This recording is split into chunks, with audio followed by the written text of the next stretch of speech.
Good evening, David Brewer families. I'm Miss Schmidt, and I have Princess and Renly here to read with you guys tonight. I am the autism teacher at David Brewer, and I am going to read to you guys A Friend Like Simon.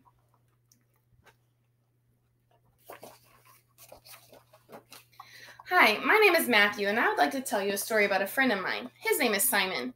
Simon joined my school last year, and I remember his first day very well indeed. When I arrived at the door of my classroom, Simon was standing outside with his mom. "Hi, I'm Matthew," I said.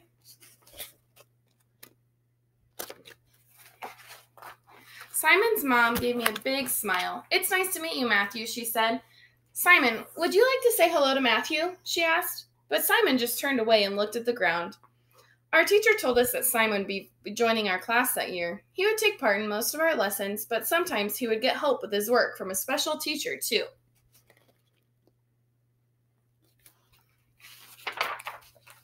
I thought Simon would like our school a lot. It really is a great school, apart from just one thing: a girl called Hetty, a horrible Hetty as I like to call her.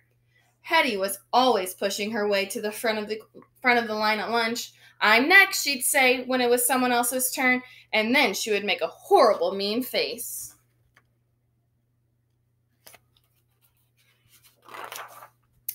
Every day after we ate our lunch, my friends and I would go to the schoolyard and make up new fun games to play. On Simon's first day, I asked him if he wanted to join in, but Simon seemed to like being on his own.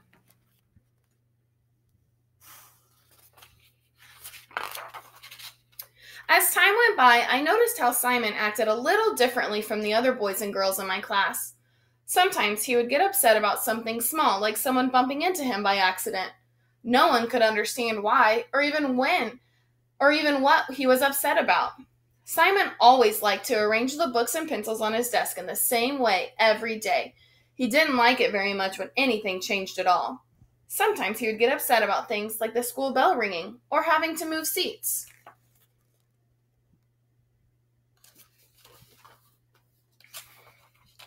Because Simon was a little different from my other friends, I soon stopped asking him to take part in games, and sometimes I got annoyed if teacher tried to get him to join in. I just wasn't sure if I wanted to have a friend like Simon. When the time came for the big school trip to the fun fair, all the boys and girls had to pair up and find someone to sit with on the bus. "Why don't you and Simon pair together today?" asked our teacher.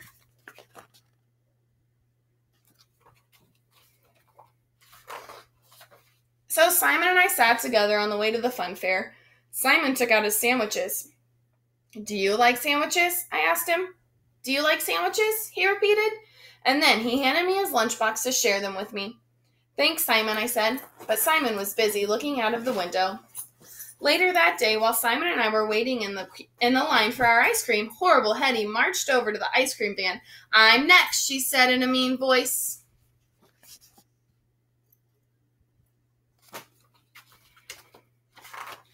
Just as horrible Hetty was starting to push her way in front of us to the top of the line, Simon suddenly shouted, "No!" very loudly indeed.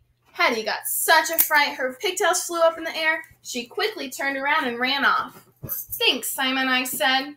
"Thanks, Simon," he replied, looking up at the lights of the big Ferris wheel.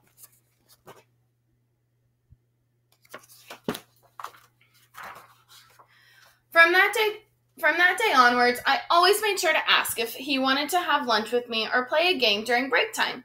Some days he would join in, but other days he just wanted to be on his own, which was okay too.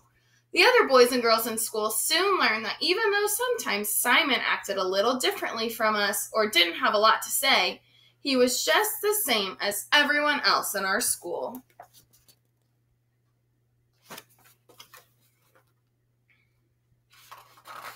Simon helped me to see that leaving someone out because they are different is something that only a horrible Hetty would do. He also showed me just how great it is to have a friend like Simon. Do you have a friend like Simon? Why don't you tell me your story? The end. I hope you enjoyed. Have a good night. We'll see you tomorrow.